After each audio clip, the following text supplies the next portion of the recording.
Capítulo 1. Tive dois pais, um rico e outro pobre. Um era muito instruído e inteligente, tinha o PhD e fizeram um curso universitário de graduação com duração de 4 anos em menos de 2. Foi então para a Universidade de Stanford, para a Universidade de Chicago, para Northwestern University, sempre com bolsa de estudos. O outro pai nunca concluiu o 2º grau. Ambos foram homens bem-sucedidos em suas carreiras e trabalharam arduamente durante toda a vida. Ambos auferiram rendas consideráveis. Contudo, um sempre enfrentou dificuldades financeiras, o outro se tornou o homem mais rico do Havaí. Um morreu deixando milhões de dólares para sua família e para instituições de caridade e para sua igreja. O outro deixou contas a pagar. Ambos eram homens fortes, carismáticos e influentes. Ambos me ofereceram conselhos, mas não aconselharam as mesmas coisas. Ambos acreditavam firmemente na instrução, mas não sugeriram os mesmos estudos. Se eu tivesse tido um único pai, teria tido que aceitar ou rejeitar seus conselhos. Tendo dois, tive a escolha entre pontos de vista contrastantes, a visão de um homem rico e a visão de um homem pobre. Em vez de aceitar ou rejeitar simplesmente um desses pontos de vista, me descobri pensando mais, comparando-os e escolhendo por mim mesmo. O problema é que o homem rico ainda não era rico e o homem pobre ainda não era pobre. Ambos estavam no início de suas carreiras e lutavam por dinheiro e pela família. Mas tinham ideias muito diferentes sobre dinheiro. Por exemplo, um dos pais dizia: o amor ao dinheiro é a raiz de todo mal. O outro: a falta de dinheiro é a raiz de todo mal. Quando garoto, a influência de dois pais, ambos homens fortes, era uma situação complicada. Eu queria ser um bom filho e ouvia, mas os dois pais não falavam a mesma língua. O contraste entre suas ideias, especialmente no que se referia ao dinheiro, era tão extremo que eu ficava curioso e intrigado.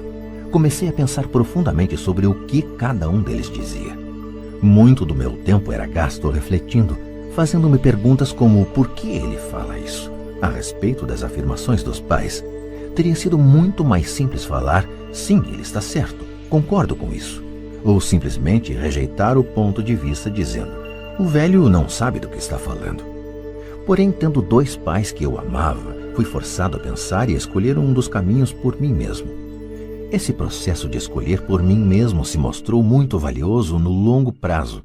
Não se tratou simplesmente da aceitação ou da rejeição de um único ponto de vista.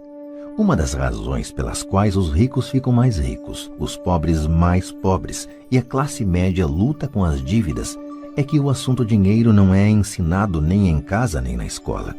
Muitos de nós aprendemos sobre dinheiro com nossos pais. O que pode dizer um pai pobre a respeito do dinheiro para seu filho? Ele diz simplesmente: fique na escola e estude muito. O filho pode se formar com ótimas notas, mas com uma programação financeira e uma mentalidade de pessoa pobre. Isso foi aprendido pelo filho em sua tenra idade. O dinheiro não é ensinado nas escolas. As escolas se concentram nas habilidades acadêmicas e profissionais, mas não nas habilidades financeiras. Isso explica por que médicos, gerentes de banco e contadores inteligentes que tiveram ótimas notas quando estudantes terão problemas financeiros durante toda a sua vida. Nossa impressionante dívida nacional se deve em boa medida a políticos e funcionários públicos muito instruídos que tomam decisões financeiras com pouco ou nenhum treinamento na área do dinheiro. Muitas vezes penso no novo milênio e imagino o que acontecerá quando houver milhões de pessoas precisando de assistência financeira e médica. Eles se tornarão dependentes do apoio financeiro de suas famílias ou do governo. O que acontecerá quando o Medicare e a Seguridade Social ficarem sem dinheiro? Como uma nação sobreviverá se ensinar sobre dinheiro continuar sendo tarefa dos pais, cuja maioria será ou já é pobre? Como tive dois pais a me influenciar, aprendi com ambos. Tive que refletir sobre os conselhos de cada um deles e, ao fazê-lo, percebi o poder e o impacto dos nossos pensamentos sobre nossa própria vida. Por exemplo, um pai costumava falar: não dá para comprar isso. O outro proibia o uso dessas palavras. Insistia em que eu falasse: o que posso fazer para comprar isso? Num caso temos uma afirmação, no outro uma pergunta. Um deixa você sem alternativa, o outro obriga você a refletir. Meu pai, que logo ficaria rico, explicava que ao falar automaticamente não dá para comprar isso, seu cérebro para de trabalhar. Ao perguntar o que posso fazer para comprar isso, você mantém seu cérebro trabalhando. Ele não estava dizendo que comprasse tudo o que desejasse. Ele incentivava fanaticamente que exercitasse minha mente, o computador mais poderoso do mundo. Meu cérebro fica mais forte a cada dia porque eu o exercito. Quanto mais forte fica, mais dinheiro ganho. Ele acreditava que repetir mecanicamente não dá para comprar isso era um sinal de preguiça mental. Embora ambos os pais trabalhassem com afinco, observei que um deles tinha o hábito de pôr seu cérebro a dormir quando o assunto era dinheiro, e o outro tinha o costume de exercitar seu cérebro. O resultado era que ao longo do tempo um dos pais ficava mais forte financeiramente e o outro enfraquecia. Isso não é muito diferente do que ocorre quando uma pessoa faz exercícios físicos regulares enquanto a outra senta no sofá e fica assistindo à televisão. O exercício físico adequado aumenta suas chances de ter boa saúde e o exercício mental adequado aumenta suas chances de ficar rico. A preguiça reduz tanto a saúde quanto a riqueza. Meus dois pais tinham atitudes mentais diferentes. Um acreditava que os ricos deviam pagar mais impostos para atender os menos afortunados. O outro dizia: os impostos punem os que produzem e recompensam os que não produzem. Um dos pais recomendava: estude arduamente para poder trabalhar em uma boa empresa. O outro falava: estude arduamente para poder comprar uma boa empresa. Um dos pais dizia: não sou rico porque tenho filhos. O outro: tenho que ser rico por causa de vocês, meus filhos. Um incentivava as conversas sobre dinheiro e negócios na hora de jantar. O outro proibia que se falasse do assunto durante as refeições. Um dizia: em questões de dinheiro seja cuidadoso, não se arrisque. O outro: aprenda a administrar o risco. Um recomendava: nossa casa é nosso maior investimento e nosso maior patrimônio. O outro: minha casa é uma dívida e se sua casa for seu maior investimento, você terá problemas. Ambos os pais pagavam suas contas no prazo, mas um deles pagava suas contas em primeiro lugar, enquanto o outro as deixava para a última hora. Um deles acreditava que a empresa ou o governo deveria cuidar de você e de suas necessidades. Estava sempre preocupado com aumentos salariais, planos de aposentadoria, benefícios médicos, licenças de saúde, férias e outros benefícios. Ele ficava impressionado com 2 de seus tios que foram para o exército e se aposentaram com vários benefícios após 20 anos de serviço ativo. Ele adorava a ideia de assistência médica e serviços de reembolso de alimentos que os militares ofereciam a seus aposentados. Ele também se empolgava com as cátedras vitalícias do sistema universitário. A ideia de estabilidade no emprego e benefícios trabalhistas lhe parecia às vezes mais importante do que o próprio emprego. Dizia frequentemente: trabalhei muito para o governo, mereço essas mordomias. O outro pai acreditava na total autossuficiência financeira. Ele sempre se manifestava contra a mentalidade dos direitos e falava que isso estava criando pessoas fracas e financeiramente necessitadas. Ele dava muita ênfase à competência financeira. Um dos pais lutava para poupar alguns poucos dólares. O outro simplesmente criava investimentos. Um pai me ensinou a escrever um currículo impressionante para que eu pudesse encontrar um bom emprego. O outro me ensinou a fazer sólidos planos financeiros e de negócios, de modo que eu pudesse criar empregos. Ter 2 pais fortes me proporcionou o luxo de observar o impacto de diferentes formas de pensar sobre a própria vida. Observei que as pessoas moldam suas vidas por meio de seus pensamentos. Por exemplo, meu pai pobre sempre me dizia: nunca vou ficar rico, e isso acabou acontecendo. Meu pai rico, por outro lado, sempre se referia a si próprio como sendo rico. Ele dizia coisas como: sou um homem rico e pessoas ricas não fazem isto. Mesmo que estivesse totalmente quebrado após um revés financeiro, ele continuava a se considerar um homem rico. Ele se justificava dizendo: há uma diferença entre ser pobre e estar quebrado, Estar quebrado é algo temporário, ser pobre é algo eterno. Meu pai pobre dizia: não ligo para dinheiro, ou o dinheiro não é importante. Meu pai rico sempre dizia: dinheiro é poder. O poder de nossos pensamentos nunca poderá ser medido ou avaliado, mas desde jovem se tornou óbvio para mim a tomada de consciência de meus pensamentos e da forma como me expressava. Observei que meu pai pobre não era pobre por causa do dinheiro que ganhava, que era bastante, mas por causa de seus pensamentos e ações. Quando garoto, tendo 2 pais, me tornei consciente de que deveria ser cuidadoso com os pensamentos que decidisse adotar como meus. A quem ouviria? A meu pai rico ou a meu pai pobre? Embora ambos tivessem um enorme respeito pela educação e pelo aprendizado, eles discordavam quanto ao que era importante aprender. Um queria que eu estudasse arduamente, me formasse e conseguisse um bom emprego para trabalhar pelo dinheiro. Ele queria que eu estudasse para me tornar um profissional, um advogado ou um contador, ou que fosse para uma faculdade de administração para obter um MBA. O outro me incentivava a estudar para ficar rico, para entender como funciona o dinheiro e para aprender como fazê-lo trabalhar para mim. Não trabalho por dinheiro, costumava repetir uma e outra vez: o dinheiro trabalha para mim. Com 9 anos de idade, resolvi ouvir e aprender com meu pai rico tudo sobre dinheiro. Optei por não dar ouvidos a meu pai pobre, mesmo que fosse ele quem possuísse todos os títulos universitários. Uma lição de Robert Frost. Robert Frost é meu poeta favorito. Embora goste de muitas de suas poesias, a minha preferida é The Road Not Taken. Quase todos os dias recorro às suas lições. The Road Not Taken.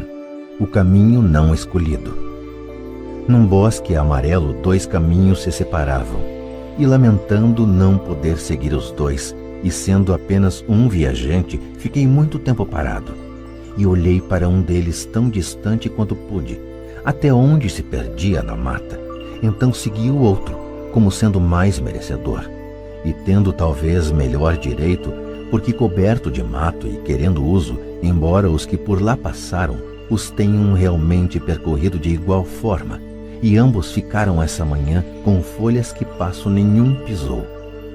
Guardei o primeiro para outro dia, embora sabendo como um caminho leva para longe, duvidasse que algum dia voltasse novamente. Direi isto suspirando: em algum lugar, daqui a muito e muito tempo, 2 caminhos se separaram em um bosque e eu escolhi o menos percorrido. E isso fez toda a diferença. Robert Frost, 1916. E isso fez toda a diferença. No correr dos anos, pensei muitas vezes no poema de Robert Frost.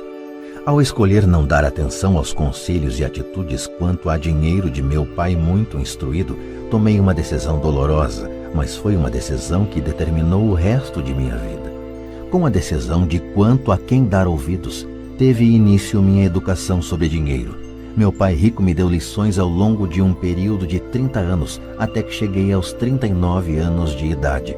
Suas lições pararam quando ele percebeu que eu conhecia e entendia plenamente o que ele estava tentando martelar na minha cabeça, às vezes bastante dura.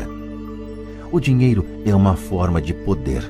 Mais poderosa ainda, entretanto, é a instrução financeira. O dinheiro vem e vai, mas se você tiver sido educado quanto ao funcionamento do dinheiro, você adquire poder sobre ele e pode começar a construir riqueza. O motivo pelo qual o simples pensamento positivo não funciona é porque a maioria das pessoas foi à escola e nunca aprendeu como o dinheiro funciona, e assim passam suas vidas trabalhando pelo dinheiro. Como comecei com apenas 9 anos, as lições que meu pai rico me ensinou foram simples. E quando tudo foi dito e tudo foi feito, encontramos apenas 6 lições, repetidas ao longo de 30 anos. Este livro trata dessas 6 lições, expostas da maneira mais simples possível, da forma como meu pai rico as passou para mim. Estas lições não pretendem ser respostas e sim marcos. Marcos que ajudarão você e seus filhos a enriquecerem, não importa o que aconteça em um mundo de crescente mudança e incerteza. Lição 1. Os ricos não trabalham pelo dinheiro. Lição 2. Para que a alfabetização financeira? Lição 3. Cuide de seus negócios. Lição 4. A história dos impostos e o poder da sociedade anônima. Lição 5. Os ricos inventam dinheiro. Lição 6. Trabalhe para aprender, não trabalhe pelo dinheiro. Capítulo 2. Lição 1. Os ricos não trabalham pelo dinheiro. Pai, como é que a gente fica rico? Meu pai largou o jornal. Por que você quer ficar rico, filho? Porque a mãe do Jimmy chegou hoje num Cadillac novo e eles iam passar o fim de semana na praia. Ele chamou 3 amiguinhos, mas o Mike e eu não fomos convidados. Eles disseram que não chamavam a gente porque éramos garotos pobres. Falaram isso mesmo? Perguntou meu pai incrédulo. Falaram mesmo, respondi magoado. Meu pai balançou a cabeça em silêncio, ajeitou os óculos e voltou para a leitura do jornal. Fiquei esperando a resposta. Era o ano de 1956. Eu tinha 9 anos. Por algum golpe de sorte, eu frequentava a mesma escola pública onde estudavam os filhos dos ricos. A cidade vivia especialmente em função das usinas de açúcar. Os gerentes das usinas e outras pessoas influentes da cidade, como médicos, proprietários de estabelecimentos comerciais e gerentes de bancos, matriculavam seus filhos nessa escola. Terminando o 1º grau, estes iam em geral para colégios particulares. Eu fazia parte desta escola porque minha família morava num lado da rua. Se morasse do outro lado, eu teria ido para uma escola diferente e meus colegas seriam de famílias mais parecidas com a minha. Concluído o 1º grau, estes garotos e eu faríamos o 2º grau também em escolas públicas. Não havia colégios particulares para eles ou para mim. Meu pai finalmente largou o jornal. Senti que estava pensando. Filho, começou lentamente, se você quiser ficar rico, você tem que aprender a ganhar dinheiro. E como ganho dinheiro? Perguntei. Use sua cabeça, filho, respondeu sorrindo. O que na verdade queria dizer, isso é tudo o que vou lhe dizer, ou não sei a resposta, de modo que não me perturbe. Forma-se uma parceria. Na manhã seguinte, contei para meu melhor amigo Mike o que meu pai tinha falado. Tenho a impressão de que Mike e eu éramos os únicos garotos pobres da escola. Também Mike estava nesta escola por um golpe de sorte. Alguém tinha traçado aleatoriamente a linha divisória dos distritos escolares e nós acabamos na escola dos garotos ricos. Não éramos pobres de verdade, mas sentíamos como se fôssemos porque os demais garotos tinham luvas de beisebol novas, bicicletas novas, tudo novo. Mãe e pai nos davam o básico, comida, teto e roupa, mas isso era tudo. Meu pai costumava falar, se você quiser alguma coisa, trabalhe para obtê-la. Queríamos muitas coisas, mas não havia muito trabalho disponível para garotos de 9 anos. E então como ganhamos dinheiro? Perguntou Mike. Não sei, respondi. Mas você quer ser meu sócio? Ele concordou e naquele sábado de manhã, Mike se tornou meu primeiro sócio nos negócios. Gastamos toda a manhã imaginando formas de ganhar dinheiro. De vez em quando falávamos dos caras legais que estavam se divertindo na casa de praia de Jimmy. Sentíamos uma certa mágoa, mas era uma mágoa boa, pois nos inspirou a ficar pensando em como ganhar dinheiro. Finalmente, nessa tarde, um lampejo surgiu em nossas mentes. Era uma ideia que Mike havia tirado de um livro de ciências que lera.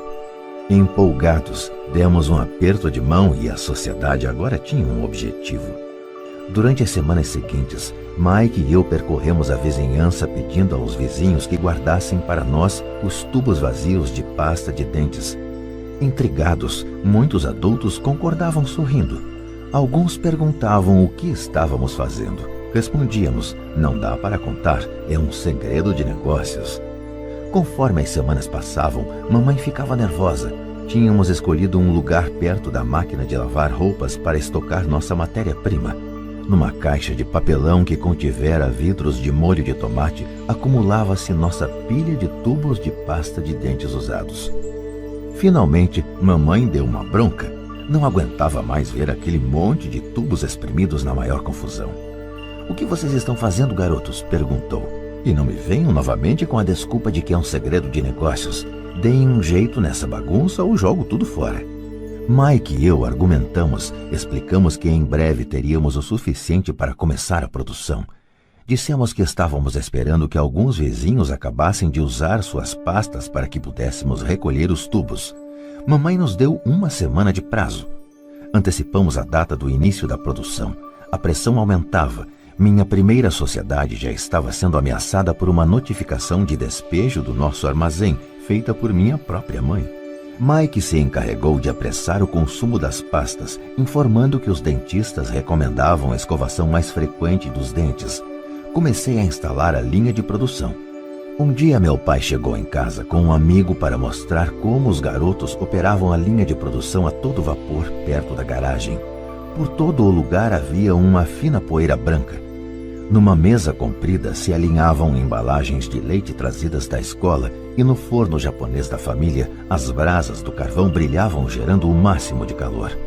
Papai caminhava com cuidado. O carro fora estacionado próximo ao portão da rua porque a linha de produção estava na frente da porta da garagem.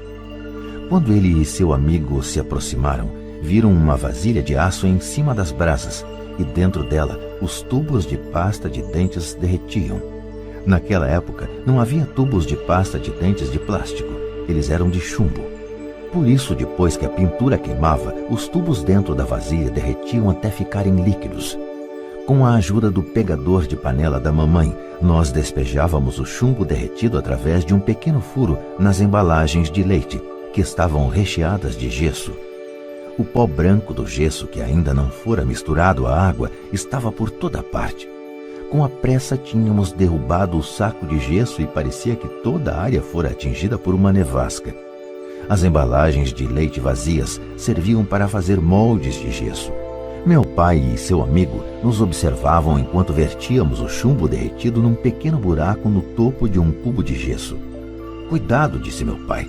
Fiz que sim com a cabeça sem olhar para cima.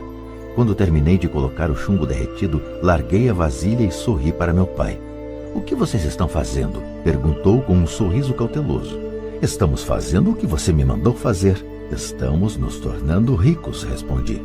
"Somos sócios", disse Mike, sorrindo e balançando a cabeça. "E o que há nesses moldes de gesso?", perguntou papai. "Veja", falei, "esta vai ser uma boa fornada." Com um pequeno martelo, bati no selo que dividia o cubo em 2. Com cuidado, puxei a parte de cima do molde de gesso e uma moedinha de chumbo caiu. "Minha nossa", falou papai, "vocês estão cunhando moedinhas de chumbo?" "Certo", falou Mike.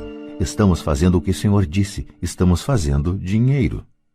Em inglês, usa-se a mesma expressão para significar fazer e ganhar dinheiro, make money. O amigo de meu pai se virou e caiu na gargalhada. Meu pai sorriu e balançou a cabeça. À sua frente estavam, além do fogo e da caixa de tubos de pasta de dentes vazios, 2 garotos cobertos por uma poeira branca rindo de orelha a orelha. Meu pai pediu que largássemos tudo e nos sentássemos com ele no degrau da frente de casa. Sorrindo, nos explicou carinhosamente o que significava a palavra falsificação. Nossos sonhos estavam desfeitos. "Você quer dizer que isto é ilegal?", perguntou Mike com um soluço na voz. "Deixe eles", disse o amigo de meu pai. "Eles podem estar desenvolvendo um talento natural." Meu pai olhou para ele furioso. "Sim, é ilegal", falou o papai calmamente. "Mas vocês demonstraram muita criatividade e ideias originais. Continuem, estou orgulhoso de vocês." Desapontados, Mike e eu ficamos sentados uns 20 minutos antes de começarmos a arrumar a bagunça. O negócio fora encerrado no próprio dia da inauguração. Varrendo a poeira, olhei para Mike e falei: "Acho que Jimmy e os amigos dele estavam certos. Somos pobres." Quando falei isso, meu pai já estava saindo. "Garotos", falou, "vocês só serão pobres se desistirem. O mais importante é que fizeram alguma coisa. Muitas pessoas falam e sonham em ficar ricas. Vocês fizeram alguma coisa. Estou muito orgulhoso de vocês. Repito, continuem, não desistam." Mike e eu ficamos quietos, calados. Eram palavras simpáticas, mas nós ainda não sabíamos o que fazer. "Então por que você não é rico, papai?", perguntei. "Porque resolvi ser professor. Os professores não estão muito preocupados em ficar ricos. Nós gostamos de ensinar. Gostaria de poder ajudar vocês, mas na verdade não sei como ganhar dinheiro." Mike e eu voltamos à arrumação. Falou meu pai, se vocês querem aprender como enriquecer, não perguntem para mim. Falem com seu pai, Mike. Meu pai? Perguntou Mike, surpreso. Sim, seu pai, repetiu papai com um sorriso. Seu pai e eu temos conta no mesmo banco e o gerente está encantado com seu pai. Ele me disse várias vezes que seu pai é brilhante quando se trata de ganhar dinheiro. Meu pai? Repetiu Mike incrédulo. Então por que não temos uma casa bonita, um carrão como os garotos ricos da escola? Um carrão e uma casa bonita não querem necessariamente dizer que você é rico ou que tem muito dinheiro, respondeu papai. O pai de Jimmy trabalha na usina. Ele não é muito diferente de mim. Ele trabalha para uma empresa e eu trabalho para o governo. A empresa compra o carro para ele. Se a usina tiver problemas financeiros, o pai de Jimmy pode acabar sem nada. Seu pai é diferente, Mike. Ele parece estar construindo um império e desconfio que em alguns anos ele será um homem muito rico. Ao ouvir isso, Mike e eu nos empolgamos novamente. Mais dispostos, limpamos a confusão provocada por nosso defunto negócio. Enquanto limpávamos, fazíamos planos sobre quando e onde falar com o pai de Mike. O problema é que o pai de Mike trabalhava muito e às vezes chegava muito tarde em casa. Ele era dono de armazéns, de uma empresa de construção, de uma cadeia de lojas e de 3 restaurantes. Eram os restaurantes que o faziam voltar para casa tarde. Acabada a limpeza, Mike se despediu. Ele iria falar com seu pai à noite e perguntar se este queria nos ensinar a ficar ricos. Mike prometeu me ligar assim que tivesse uma resposta, mesmo que fosse tarde. Às 20h30 tocou o telefone. Ok, falei. Sábado que vem, e desliguei. O pai de Mike concordara em conversar conosco. Às 7h30 de sábado, peguei o ônibus para o lado pobre da cidade. Começam as lições. Vou pagar a vocês 10 centavos por hora. Mesmo pelos padrões de remuneração vigentes em 1956, era pouco. Michael e eu encontramos seu pai às 8 daquela manhã. Ele estava ocupado e trabalhando há mais de 1 hora.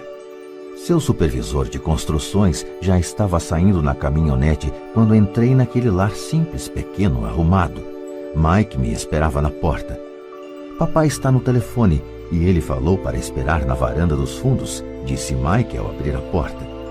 O antigo assoalho de madeira chiou quando passei pela soleira da velha casa. Do lado de fora havia um capacho simples escondendo os muitos anos de uso e os incontáveis passos que suportara. Apesar de limpo, precisava ser substituído. Quando entrei na sala estreita, senti claustrofobia. O cômodo estava mobiliado com móveis que hoje seriam objeto de colecionadores. 2 mulheres estavam sentadas no sofá, eram um pouco mais velhas do que a minha mãe. Em frente às mulheres estava um homem em trajes de trabalhador. Ele vestia calça e camisa caques, bem passados mas não engomados, e calçava botas de trabalho bem engraxadas.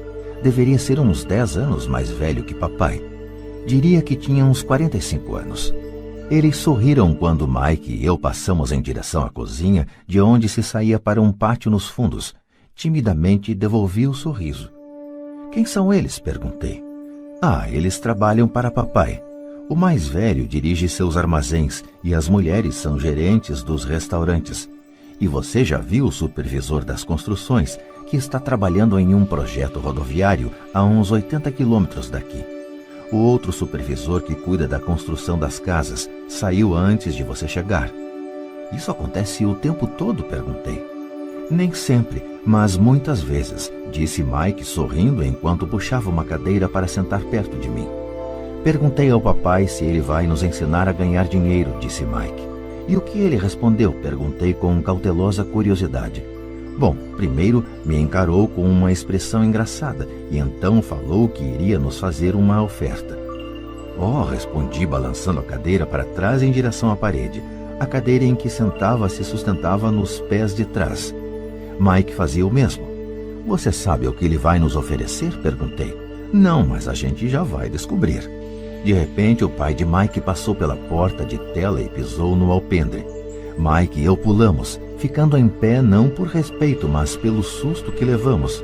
Prontos, garotos? Perguntou o pai de Mike, puxando uma cadeira para sentar perto de nós. Fizemos que sim com a cabeça e aproximamos as cadeiras. Ele era um homem grande com cerca de 1,80 m e 100 quilos. Meu pai era mais alto, pesava mais ou menos o mesmo e era 5 anos mais velho que o pai de Mike. Eles eram de certo modo parecidos, embora de origens étnicas diferentes. Talvez tivessem energias semelhantes. Mike falou que você quer aprender a ganhar dinheiro. É isso mesmo, Robert? Rapidamente assenti com a cabeça, não sem uma pequena sensação de intimidação. Senti muito poder por trás de suas palavras e de seu sorriso. Muito bem, eis a minha oferta. Vou ensinar a vocês, mas não como em uma sala de aula. Vocês trabalham para mim, eu ensino a vocês. Vocês não trabalham para mim, eu não ensino a vocês. Posso ensinar mais rápido se trabalharem e não fico perdendo tempo se só ficarem sentados escutando, como fazem na escola. Esta é minha oferta, é pegar ou largar. Posso fazer uma pergunta antes? Falei. Não, é pegar ou largar. Tenho trabalho demais para perder tempo. De qualquer modo, se você não puder se decidir logo, não vai aprender nunca a ganhar dinheiro.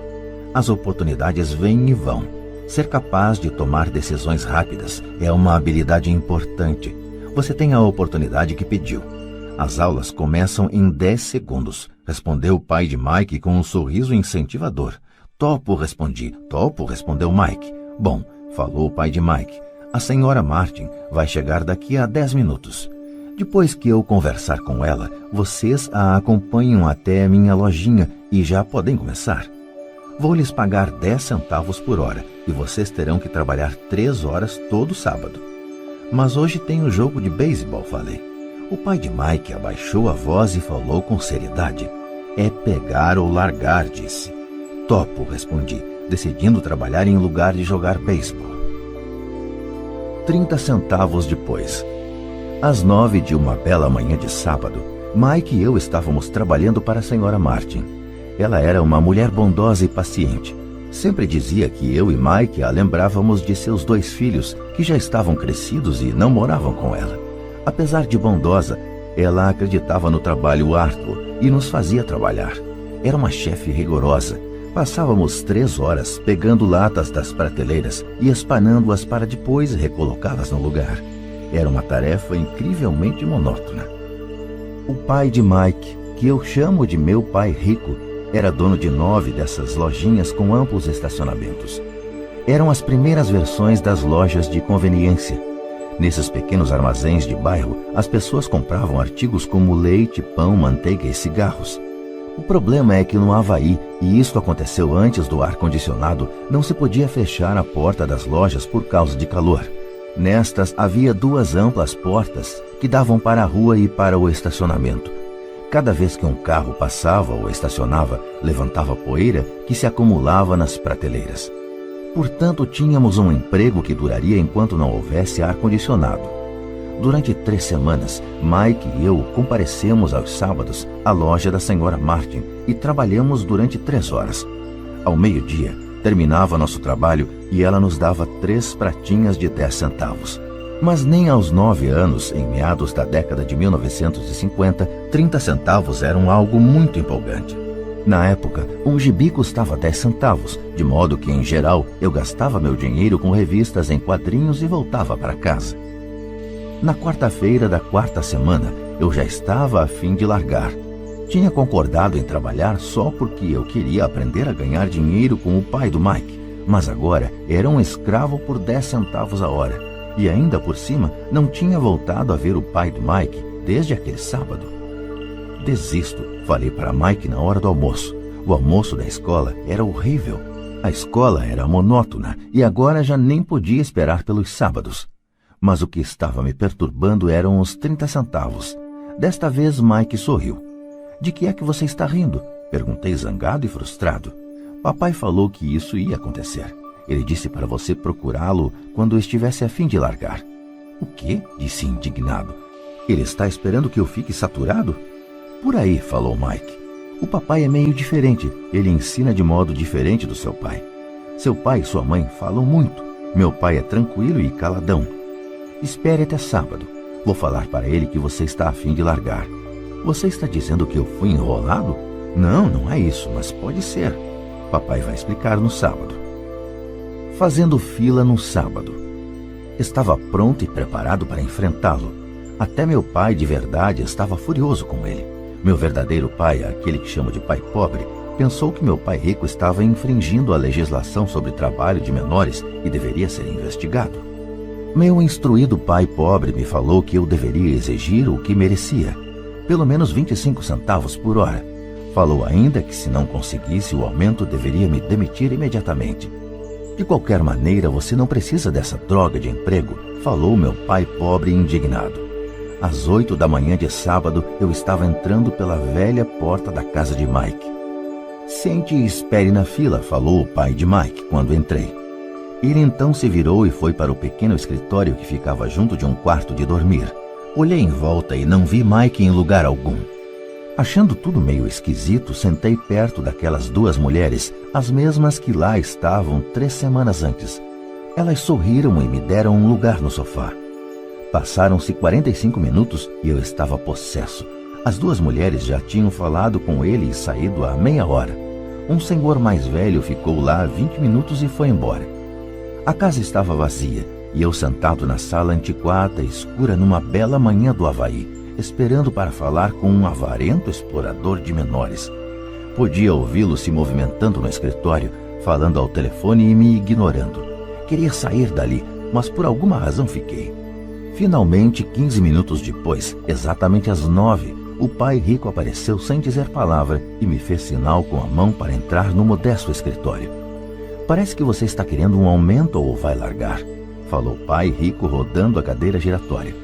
Bem, o senhor não está cumprindo sua parte do acordo, falei quase em prantos. Para um garoto de 9 anos era de fato apavorante confrontar um adulto. O senhor falou que se eu trabalhasse para o senhor ia me ensinar.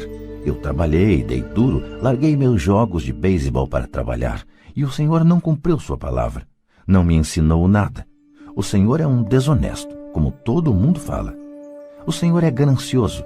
O senhor só quer todo o dinheiro e não se preocupa com seus empregados. O senhor me deixou esperando e não me respeita. Eu sou apenas um garoto e mereço ser tratado melhor. De sua cadeira giratória, as mãos no queixo, o pai rico me fitava. Parecia que estava me estudando. Nada mal, falou. Em menos de um mês você já se parece com a maioria dos meus empregados. O quê? Exclamei. Como não entendia o que ele estava falando, continuei reclamando.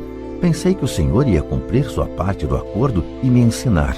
Em lugar disso, o senhor quer me torturar? Isso é cruel, muito cruel. Estou lhe ensinando, falou calmamente o pai rico. O que o senhor me ensinou? Nada, repliquei furioso. Nem falou comigo depois que eu aceitei trabalhar por uma merreca, 10 centavos por hora. Eu devia denunciar o senhor ao governo. Existem leis sobre o trabalho infantil, o senhor sabe disso. Meu pai trabalha para o governo. Uau, disse o pai rico. Agora você parece com a maioria das pessoas que trabalharam para mim, pessoas que eu mandei embora ou que se demitiram. O que o senhor tem a me dizer? Questionei, sentindo-me muito corajoso para um moleque. O senhor mentiu para mim. Trabalhei e o senhor não manteve sua palavra. Não me ensinou nada. E como você sabe que não lhe ensinei nada? Perguntou calmamente pai rico. Bom, o senhor nunca falou comigo. Trabalhei 3 semanas e o senhor não me ensinou nada, disse com cara de zangado. Ensinar quer dizer falar ou dar uma aula? Perguntou o pai rico. Sim, lógico, respondi. É assim que a escola ensina, ele disse sorrindo. Mas não é assim que a vida ensina você, e eu diria que a vida é o melhor dos mestres. Na maioria das vezes a vida não fala com você. É mais como se ela lhe desse um empurrão. Cada empurrão é a vida dizendo, acorde, quero que aprenda alguma coisa. Do que este cara está falando? Pensei com meus botões. A vida me empurrando era a vida falando comigo? Agora tinha certeza que deveria largar o emprego. Eu estava falando com alguém que não regulava bem. Se você aprender as lições da vida, você vai se dar bem. Senão, a vida vai continuar dando trancos em você. Alguns apenas deixam a vida continuar batendo neles. Outros ficam zangados e batem de volta. Mas eles batem no patrão ou no emprego, no marido ou na mulher. Eles não sabem que é a vida que está batendo. Eu não tinha a menor ideia do que ele estava falando. A vida bate em todos nós Alguns desistem, outros lutam. Alguns aprendem a lição e seguem em frente. Eles recebem satisfeitos os trancos da vida. Para estes, isto quer dizer que precisam e querem aprender alguma coisa. Eles aprendem e prosseguem em frente. A maioria desiste e uns poucos, como você, lutam. Pai Rico ficou em pé e fechou a velha janela de madeira que precisava de conserto. Continuou: se você aprender esta lição, você se tornará um jovem sábio, rico e feliz. Se você não aprender, passará a vida culpando um emprego, um baixo salário ou seu chefe pelos seus problemas. Passará sua vida esperando por um golpe de sorte que resolva seus problemas de dinheiro. Pai Rico olhou para mim a fim de verificar se eu ainda estava ouvindo. Seus olhos encontraram os meus. Estabeleceu-se uma comunicação entre nossos olhares. Finalmente me afastei ao perceber que tinha assimilado esta última mensagem. Sabia que ele estava certo. Eu o estava culpando e eu tinha pedido para aprender. Eu estava lutando. Pai Rico continuou: se for o tipo de pessoa que não tem garra, desistirá toda vez que a vida bater em você. Se for uma pessoa assim, passará sua vida buscando segurança, fazendo as coisas certas, esperando por algo que nunca vai acontecer. E então morrerá como um velho rabugento. Terá um monte de amigos que gostam de você, porque é um cara trabalhador. Você passa a vida na rotina fazendo as coisas certas, mas a verdade é que a vida o leva à submissão. No fundo, você tem pavor de se arriscar. Queria, na verdade, vencer, mas o medo de perder é maior do que o entusiasmo da vitória. No íntimo, só você saberá que não foi atrás disso. Você escolheu a segurança. Nossos olhos voltaram a se encontrar. Por 10 segundos, ficamos nos encarando, e só depois que a mensagem foi recebida, nossos olhos se afastaram. O senhor estava me empurrando? Perguntei. Algumas pessoas achariam isso. Sorriu Pai Rico. Eu diria que apenas lhe mostrei o gostinho da vida. Que gostinho da vida? Respondi ainda zangado, mas agora curioso. Pronto até para aprender. Vocês dois garotos foram as primeiras pessoas na vida que me pediram para lhes ensinar a ganhar dinheiro. Tenho mais de 150 empregados e nenhum deles me perguntou o que eu sei sobre dinheiro. Eles me pedem um emprego e um salário, mas nunca que lhes ensine sobre dinheiro. De modo que a maioria deles passará os melhores anos de suas vidas trabalhando pelo dinheiro, sem entender realmente para que é que eles estão trabalhando. Eu estava ouvindo atentamente. Assim, quando Mike falou que você queria aprender como ganhar dinheiro, resolvi planejar um curso que se aproximasse da vida real. Eu poderia falar horas, mas você não escutaria nada.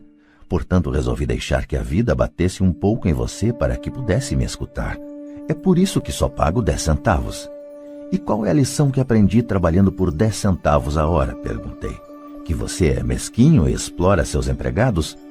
Pai Rico se inclinou para trás e soltou uma gargalhada. Finalmente, quando parou de rir, falou: é melhor que você mude seu ponto de vista. Pare de culpar-me pensando que eu sou o problema. Se você pensa que eu sou o problema, então terá que me modificar. Se perceber que você é o problema, então poderá modificar a si mesmo, aprender alguma coisa e tornar-se mais sábio. A maioria das pessoas quer que todos no mundo mudem, menos elas próprias. Mas eu lhe digo, é mais fácil mudar a si próprio que a todos os demais. Não entendo, falei. Não me culpe por seus problemas, falou Pai Rico dando sinais de impaciência. Mas o senhor só me paga 10 centavos. E então o que você está aprendendo? Perguntou Pai Rico com um sorriso. Que o senhor é mesquinho, respondi com uma risadinha. Está vendo, você acha que eu sou o problema, retrucou Pai Rico. Mas o senhor é? Bem, continue assim e você não aprenderá nada. Pense que sou o problema, então quais são suas escolhas? Bem, se o senhor não me pagar mais ou não me respeitar mais e me ensinar, eu largo tudo. Muito bem, disse Pai Rico. E isso é exatamente o que faz a maioria das pessoas. Elas se demitem e começam a procurar outro emprego, uma oportunidade melhor e um salário mais alto, pensando que um novo emprego ou um salário mais alto resolverão o problema. Não é o que acontece na maioria dos casos. Então, o que resolve o problema? Perguntei. Pegar esses miseráveis 10 centavos por hora e sorrir? Pai Rico sorriu. Isso é o que fazem as outras pessoas. Apenas aceitam o pagamento sabendo que eles e suas famílias lutarão com dificuldades financeiras. mas é tudo o que fazem, esperando um aumento na ilusão de que mais dinheiro resolverá o problema. A maioria se conforma e alguns procuram um segundo emprego, trabalhando mais, mas continuam aceitando um contra-cheque ínfimo. Fiquei olhando para o chão, começando a entender a lição que Pai Rico estava apresentando. Podia sentir que tinha um gosto de vida. Finalmente olhei para cima e repeti a pergunta. Então, o que é que resolve o problema? Isto, disse ele, dando-me um ligeiro tapinha na cabeça. Essa coisa que está entre suas orelhas. Foi nesse momento que Pai Rico me mostrou o ponto de vista central que o separava de seus empregados e de meu pai pobre, e que mais tarde o levou a tornar-se um dos homens mais ricos do Havaí, enquanto meu pai, muito instruído, mas pobre, lutou com problemas financeiros durante toda a sua vida. Era um ponto de vista singular que faz toda a diferença durante uma vida inteira. Pai Rico repetia de vez em quando esse ponto de vista que eu chamo a lição 1. Os pobres e a classe média trabalham pelo dinheiro, os ricos fazem o dinheiro trabalhar para eles. Naquela bela manhã de sábado, eu estava aprendendo um ponto de vista diferente daquele que meu pai pobre me ensinara. Aos 9 anos de idade, eu percebia que ambos os pais queriam que eu aprendesse. Ambos me incentivavam a estudar, mas não as mesmas coisas. Meu pai, muito instruído, recomendava que fizesse o que ele fizera. Filho, quero que você estude muito, que tenha boas notas, para que você possa conseguir um bom emprego, seguro, em uma grande empresa, que lhe traga grandes benefícios. Meu pai rico queria que eu aprendesse como funciona o dinheiro para que eu pudesse colocá-lo a trabalhar para mim. Essas lições eu aprenderia ao longo da vida, sob sua orientação e não na sala de aula. Meu pai rico continuou a primeira lição. Fico contente em ver que você se enfureceu por trabalhar por 10 centavos a hora. Se não tivesse se zangado e tivesse aceitado isso satisfeito, teria que lhe dizer que não poderia ensinar nada. Veja, aprender de verdade exige energia, paixão e um desejo ardente. A raiva é uma grande parte desta fórmula, pois a paixão é uma combinação de raiva e amor. No caso do dinheiro, a maioria das pessoas prefere não arriscar e se sentir seguras, ou seja, não são conduzidas pela paixão, são conduzidas pelo medo. É por isso que elas aceitam um emprego com salário baixo? Perguntei. Sim, respondeu Pai Rico. Algumas pessoas dizem que eu exploro os empregados porque não pago tanto quanto a usina de açúcar ou o governo. Eu digo que as pessoas se exploram a elas mesmas. O medo é delas, não meu. Mas o senhor não acha que deveria pagar mais para elas? Indaguei. Não tenho que fazê-lo. E além disso, mais dinheiro não vai resolver o problema. Veja seu pai. Ele ganha bastante dinheiro e ainda assim não dá conta das despesas. A maioria das pessoas, se receber mais dinheiro, apenas passará a se endividar mais. Daí os 10 centavos por hora, eu disse rindo. É parte da lição. Certo, sorriu Pai Rico. Você vê, seu pai estudou muito de modo que conseguiu um salário alto, mas ele ainda tem problemas financeiros porque nunca aprendeu nada sobre dinheiro na escola. E ainda por cima, ele acredita em trabalhar pelo dinheiro. E o senhor não acredita? Perguntei. Não, de verdade não, disse Pai Rico. Se você quiser aprender a trabalhar pelo dinheiro, então fique na escola. É um bom lugar para aprender isso. Mas se você quer aprender como fazer o dinheiro trabalhar para você, então vou lhe ensinar como fazer. Mas só se você quiser aprender. E todo mundo não quer aprender isso? Indaguei. Não, respondeu Pai Rico, simplesmente porque é mais fácil aprender a trabalhar pelo dinheiro, em especial se o medo é a principal emoção quando se trata de discutir dinheiro. Não estou entendendo, retruquei, franzindo as sobrancelhas. Não se preocupe com isso por enquanto. Saiba apenas que é o medo que faz a maioria das pessoas trabalhar num emprego. O medo de não pagar as contas, o medo de ser mandado embora, o medo de não ter dinheiro suficiente, o medo de começar de novo. Esse é o preço de aprender uma profissão ou habilidade e então trabalhar pelo dinheiro. A maioria das pessoas se torna escrava do dinheiro e fica zangada com o patrão. Aprender a pôr o dinheiro a trabalhar para a gente é um tipo de estudo totalmente diferente? Perguntei. Sem dúvida, respondeu Pai Rico. Ficamos sentados em silêncio contemplando a bela manhã. Meus amigos deviam estar começando seu jogo de beisebol infantil. E por alguma razão, Agora eu estava feliz de ter decidido trabalhar por 10 centavos a hora. Sentia que estava a ponto de aprender alguma coisa que meus colegas não aprenderiam na escola. Pronto para aprender? Perguntou o pai rico. Sem dúvida, respondi com um risinho. Estou cumprindo minha promessa. Estive ensinando a você de longe, falou o pai rico. Aos 9 anos de idade, você teve um gostinho do que é trabalhar pelo dinheiro. Multiplique seu mês passado por 15 anos e você terá uma ideia do que muitas pessoas passam a vida fazendo. Não entendo, falei. Como você se sentiu esperando na fila para falar comigo? Uma vez para ser contratado e outra para pedir um aumento.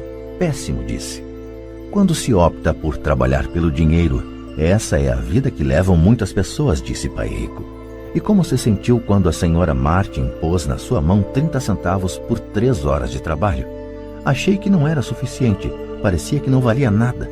Fiquei desapontado, respondi. É assim que a maioria dos empregados se sente quando recebe seus contra-cheques, especialmente com todos os descontos de impostos e outros itens. Pelo menos você recebeu 100%. O senhor está dizendo que a maioria dos empregados não recebe tudo? Perguntei espantado. Claro que não, disse pai rico. O governo sempre tira sua parte antes. E como é que ele faz? Perguntei. Impostos, disse pai rico. Você paga impostos quando ganha. Você paga impostos quando gasta. Você paga impostos quando poupa. Você paga impostos quando morre. Por que é que as pessoas deixam que o governo faça isso com elas? Os ricos não deixam, disse pai rico com um sorriso. Os pobres e a classe média deixam. Aposto que ganho mais que seu pai e contudo ele paga mais impostos. E como pode ser? Perguntei. Aos 9 anos de idade isso não fazia sentido para mim. Por que alguém deixaria o governo fazer isso com ele? Pai rico ficou sentado em silêncio. Acho que ele queria que eu ouvisse em lugar de ficar falando besteira. Finalmente me acalmei. Não tinha gostado do que ouvira. Sabia que meu pai vivia reclamando dos impostos que pagava, mas na verdade não tomava nenhuma atitude quanto a isso. A vida estaria batendo nele?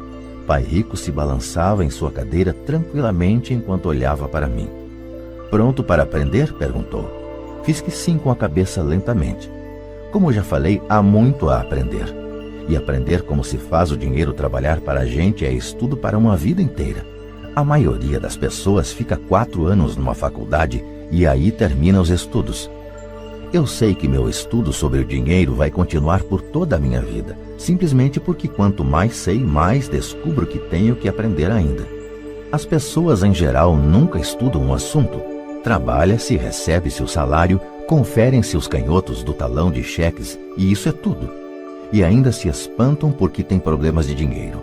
Então pensam que mais dinheiro vai resolver a situação. Poucos percebem que lhes falta instrução financeira.